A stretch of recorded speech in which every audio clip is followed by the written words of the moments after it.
Have you ever felt it when life pulls you in a specific direction? Sometimes it feels like it's leading you down a path you never meant to go on. You'll follow your friends' interests, what your family wants you to do, what you feel pressured to do by society, instead of exploring or nurturing your own interests. There's all this pressure to conform instead of encouragement to just be you. There's not a single career out there that feels this more than the arts. You're constantly being told that you don't fit and you have no value. But when you look around you, everything relies on creativity. The bookstore sign, the architecture of the buildings, the landscaping of the park, everything was designed by artists. It's one of the most impactful careers that you'll ever experience. And with the right tools, you can thrive in a much more interesting life as an artist than the one life always pressures you into. You start by nurturing your passion.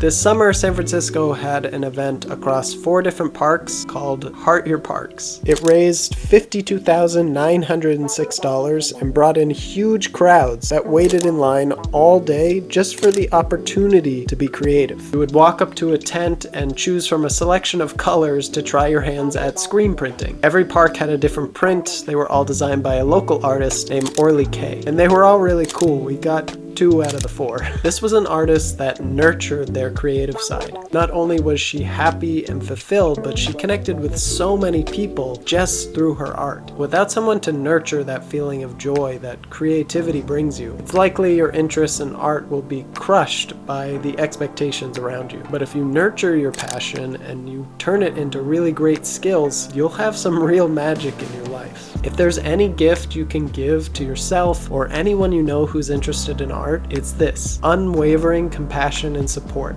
That's how you nurture an artist.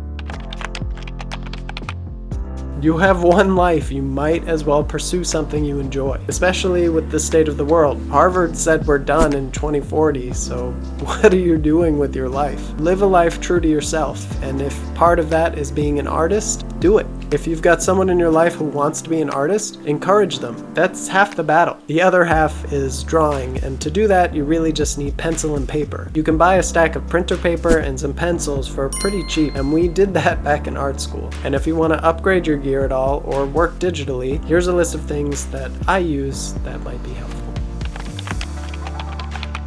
First up is the Graph Gear pencil. I really love these pencils, mostly because of the weight. They feel very comfortable to use. If you can go to any stationery store, you might be able to get your hands on one so you can get a feel for it yourself. Some people may not like it, but that's my preference. Number 2 is High-Tech C pens. These are what I believe the perfect blend of gel pens and Bic pens. Very nice, smooth, dark ink, but also dries really fast. You can draw light. Kind of got to try it to get a feel for it. These were used by pretty much everyone at my art school. We all love them. Kneaded rubber eraser, for obvious reasons. You need to erase your pencil lines. For sketchbooks, you can't go wrong with Moleskine. If you're going digital, I use the Wacom tablet, also as today's sponsor, so thank you to Wacom. They have awesome tablets. You don't need a screen tablet, but I would suggest going for medium-sized or higher. The smaller ones are still nice, but you are making smaller and smaller marks to match your screen, and that can be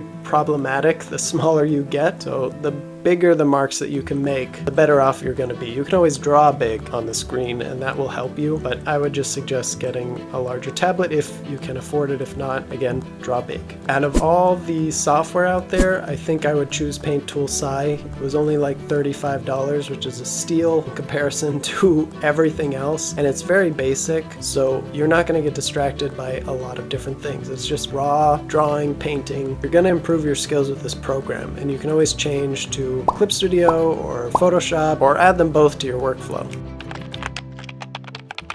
Those are really all the tools I use on a daily basis, and if you have just a few of them, you can do some amazing things. So get out there and nurture your passion and creativity. Learn, fail, make terrible art, then make something good that you're proud of. It takes less time than you think to create something that you love, or at least mildly enjoy. Just remember, unwavering compassion and support to yourself and the future artists around you. That's all for today. Have a happy and healthy creative process.